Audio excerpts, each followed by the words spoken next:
تلخ‌ترین اتفاق زندگی شما چی بوده؟ میتونی بدونی؟ آخرین و تلخ‌ترین که یادم میاد خیانت دوستم به من بود. دوست دخترتون؟ بله. حتی یادش میافتم که همیشه هم تو یادم هست، حالم بد میکنه. دوستم افسردگی گرفته بود به قلی. براش پرواز گرفتم و اومد استانبول بودم، من اونجا کار میکردم. اومد پیش خودم و بلیط پروازش هم پولشو شما دادید؟ همه هزینه هاش و همیشه هم یه مقدار پول میذاشتم جیبش که این رفت بیرون کم نیاره، یعنی خیلی پشتش. تو ترکیه؟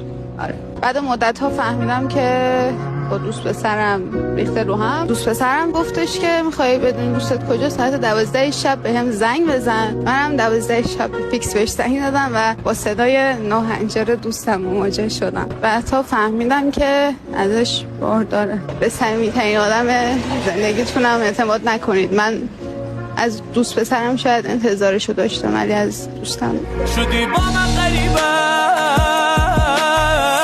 همش تو خودمم، کسی من توی حالم ندید.